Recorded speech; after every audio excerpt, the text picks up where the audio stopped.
Welcome to another edition of Explore Grant County. It's our election coverage, and I am thrilled to have with me here today Nic James. Nic, yes, it's great to meet you. Yes, sir. Nice to meet you. Thank you for coming and up our neck of the woods a little bit and spending time with us. Yeah, it's beautiful down here. I'm glad to be here today. Thank you. It's a nice little area. It's our slice of heaven. And why don't you tell a little bit about yourself, where you're from, where you live, so people can get to know you. Sure. So my name's Nic James. I'm running for Circuit Court Judge here in Mineral and Grant Counties. I'm 41 years old. I'll be 42 here coming up in a couple months. Currently, right now, I live in the Short Gap area of Mineral County. I've resided there for 12 years now. I'm married. My wife's name is Jackie. We've been married for 16 years. We have two children. Owen is 8. Marlo is 2. My son Owen attends public schools in Mineral County and Wiley Ford. My wife's a board-certified geriatric pharmacist. She's been doing that now for 15 years. As far as my education and my background, I graduated from University of Maryland in 2004. And graduated from WVU College of Law in 2007 and took the bar exam, passed it right away. At the age of 24, I was out practicing law. And here I am 17 years later running for judge. So it's a little bit about me. And what type of lawyer were you? So I work, my whole 17 years have been at the James Law Firm in Kaiser, West Virginia. My dad, Dan James, is my partner. My dad's been around for 46 years, I believe he's been practicing now. He's the only AV-rated Martindale-Hubbell attorney in the area. He's one of the best trial attorneys around here. He tries lots of cases, and that's who I've learned from. He's been not only my father, but my mentor. I've also had an opportunity to learn from my brother. He's a prosecuting attorney, the elected prosecuting attorney in Morgan County. So I've been exposed to law from a very young age, and that's when we have family dinners, it's the conversations, hey, what would you do in a situation when you got a 404B evidence case? Would you, do you think this would be admissible evidence or not admissible evidence? That's kind of how our conversations go when we have our family dinners and our gatherings. So it's just been exposed to this from a very young age. Coming from one person to another that works with family, because my dad was a pastor and I worked with him. What's it like working with family? What are some of the challenges? There are some challenges. I have my section of the office. My dad has his. We have our separate. He has his separate cases. I have some of my separate cases. But then we do work on a large majority of the cases together. So, you got to strike a balance between your personal and professional life, the family life, and then it's difficult at times. And, my dad and I struggle with that at times, but I've been doing it with him for 17 years, and it's honestly been a blessing because I've had that mentor there. Anytime I have a question, I can just run up to him, and he's been there to support me and help me throughout this, throughout my entire career. And so families are always the toughest critics on us, aren't they? Yes, sir. Yes, yeah. Sir. So, 17 years being a lawyer, what makes you want to be a judge now? Good question. So, and that's the question. And the honest answer is I am truly committed to public service. I have significant ties to this circuit. So just not Mineral County, but also to Grant County. Looking at just Mineral County, I live in the Ridgely Short Gap area. I attend church in Fort Ashby. I work in Kaiser, and I've represented clients over the last 17 years, all throughout Grant, all throughout Mineral. So I've met a lot of people over the years, established a lot of close personal and professional relationships. And when I come down here to Grant County, which actually today's my trip down here. This is my, I think, 3rd or 4th trip in the last 5 days down here between court and events and such. But, with those strong ties to the community, I feel a desire to public service, knowing all these people, knowing the community. Character is a big reason, too. I feel like, I'm a man of character. I've always tried to do what's right. And that's important for the role of a judge. You want somebody in there that's a man of character because there has to be respect for the judicial process. So I bring that. That's another reason why I want to run for judge, or why I am running for judge. I'm committed to being judge for the long term. This isn't something that I want to do as just a short-term thing. This is something that hopefully, if I'm elected, that I could do for many terms. So those are some of the reasons why I'm running for judge, but the primary reasons I'm committed to public service at this point in my career. And what is the term? Is it 8 years, 6 years? So yes, circuit court judges are 8-year terms. So yeah, they don't come around that often. And right now was just a prime opportunity for me to run. Like I said, 17 years of quality legal experience, youth. I have a real strong desire to work. I flexible in my work approach, which is important today. You need to have somebody in there that is adaptable, that's in tune with the current state of affairs, that's going to put in the time, that's truly committed to this job, not for the short term, but for the long term. So what was the conversation like with your wife when you're like, I'm going to go do this? Well, this has been something that's been on my mind for years. This isn't something that I just said, hey, I want to run for judge one day. So we've had this conversation, and it's gone back years ago. And my wife has always said, hey, whenever you feel it's time and you feel it's appropriate, you have my blessing. And she's been great. I can't tell you how many nights I've come home late in the evening and, she's, there, supportive, has her kids, already fed, ready to, ready to go to bed. And she works a full-time job too. She's, like I said, she's a full-time pharmacist. So that I've been trying to strike a good balance between the campaign, the work life, home life, and also I coach my son's sporting events that he's in. So he's in soccer. I'm sorry, he's in baseball right now, but he's also in soccer as well. So yeah, it's been tough, but my wife's been very supportive throughout this process.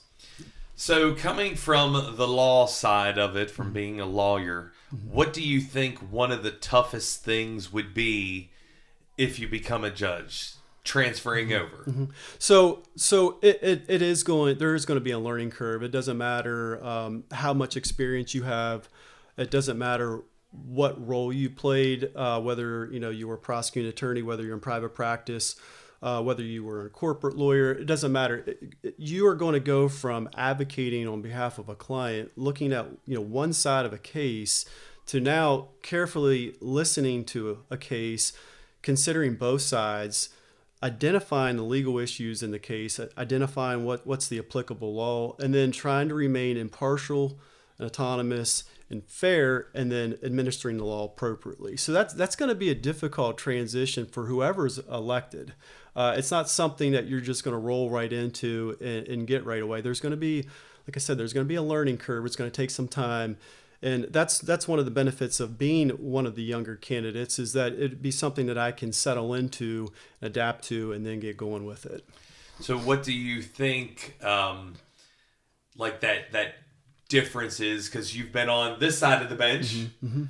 Mm-hmm. What do you think it'll be that side of the bench then? So that kind of the difference between the two. It's going to be a struggle. Like I said, it's going to be a struggle no matter how much experience you have. You're going from an advocate to a listener to analyzing a case, and it's going to be something that I think that I can easily adjust to, but it's going to take some time. Anybody that gets up here and says, "Oh, it's not going to be a struggle," I can just go right into it. I don't know if that's actually the right answer. That's not the case. It doesn't matter what job you're starting. If you're starting a new job, there's going to be a learning curve. So, yeah, even if it's something you've already done and you just go to another place, they do it differently. Right. Exactly. Yes, sir. So from being on the other side, is there something that you've gathered in your law practice that could make you uniquely qualified for being a judge? So over the years, I've already mentioned my dad is my mentor. That's been one of my biggest assets as far as my profession and experience. But I have argued approximately 10 cases before the West Virginia Supreme Court of Appeals. I've had cases successfully overturned down there. I actually argued 3 cases in one term, which is a lot. I've had the opportunity to conduct jury trials. I've represented clients in jury trials in Mineral County, Hardy County, and I'm trying to remember, I think Pendleton County as well. I've had lots of bench trials throughout various counties, from Mineral, Hardy, Grant, Tucker, Jefferson, Berkeley, bench trials throughout. I'm also licensed in the state of Maryland. So I've also been able to practice in Maryland, which is a whole different set of rules, procedures. And so I've had to adapt to that. So that's part of being a judge. You got to be able to adapt, know the law, apply the law. So my experience and also practicing in another state has been very important to me as well. And we do need to mention that this is Circuit 25 Yes. that we are running for. And I think we went over this on every one. Yes. Circuit 21 is what it is currently now. Correct. But it is changing to Circuit 25, and that covers Mineral Grant. and Grant. Correct. That is correct. Yeah, we're eliminating Tucker, and it's just going to Mineral and Grant counties. Yes, sir. Okay. Now, this is always the toughest question. Maybe it's easy, but the toughest question. Why should my viewers vote Nic James for Circuit 25 judge? So the reason why you should vote for me is because I have youth, but I also have quality legal experience. And as I've touched on a little bit here, I believe there needs to be a change in our legal system here. We need somebody that's in tune with the current society, that's up to date on technology, that knows what's going on in the community, that is a man of character, and that's willing to put in the time to do what's right for the citizens of Mineral and Grant County. So that's why the voters should vote for me. Now, do you have any changes that you think can be made, or any ways to improve some of the things you were talking about? Well, I don't know what you're allowed to do and not allowed to do as a judge to change things. Yeah. So one thing that I would do as judge, I'm going to, if I'm elected, I will closely scrutinize the cases. I know a lot of cases just kind of get pushed through the system. One thing I'm going to do is make sure that cases are quickly and appropriately analyzed. A lot of cases just languish around for years before they're resolved. So we need to speed up the judicial system as best as we can. So, strict scheduling orders, not allowing a bunch of continuances, getting cases administered appropriately in a timely manner is, I think, very important. What is, because I never had to serve jury duty, and I've never been on either side of the law where I've had to be into a courtroom. So what is kind of an appropriate caseload? Like, how many, and if you don't know this, I'm sorry, but like, how many cases does a judge usually hear in a year or something like that? I don't know the answer to that. I can tell you just from being in the court system, we have two judges in our circuit, and they rotate every 2 years between the civil cases and the criminal cases. And I guess it's going to depend. It'll fluctuate from year to year. You might have more abuse and neglect cases one year than you do the next year, and it might change from county to county. Criminal cases, there's usually more criminal cases filed in Mineral County than there are in Grant County, just because there are more people in Mineral County. And the civil cases are usually the lower of the cases, the caseload that a court had. So if I had to put a percentage on it, I would guess that probably 60% criminal cases, probably about, I'd say 40% civil, but within that would be your abuse and neglect cases too, that circuit court judges hear. So, because like I said, I don't know, and you watch TV and it's like, hey, we can get a case done in 45 minutes. Yeah. What is kind of like the normal trial length on some of these things? I'd say it depends on the case and the facts and the circumstances, how many witnesses and what evidence needs to be presented. But your average jury trial for a criminal case here in our circuit, and this is your average, is usually, 2 days, around 2 days. They're usually short. They're usually short trials. Occasionally you'll get into one that's maybe a week or so. But yeah, that's a typical jury trial in our circuit here. Okay. Yeah. That stuff interests me. Yep. Well, Nic, thank you very much for spending some time with us. Yes, sir. I appreciate it. Remember, early voting May 1st. May 1st, yes, sir. And then normal voting day is May 14th. This is Circuit Court Judge. It's Circuit Court 25. 25. For the judge. Division 1. I'm running in Division 1. Division 1. Okay. Yes. Oh, so There are two divisions? There are two divisions, so we have two circuit court judges. I am in Division 1. Division 2 is Judge Courier, and he's unopposed. Oh, okay. Yes. Okay. Yes, sir. Okay, so two divisions, and there are four candidates in this division. Yes. Okay. And of the candidates, obviously it's Mr. Pancake, Mr. Seitz, and then currently Judge Ryan. One thing I did want to say real quick before we end is that just to answer one of the questions is there was a judicial vacancy. I don't know if you are aware of that. So currently Judge Ryan is completing the unexpired term of Judge Lynn Nelson. He expired. Yeah, he did. He mentioned that. Yes. He talked about how appointed and everything. Yes. Yeah. And what happened was, just quickly, there was an appointment process last year.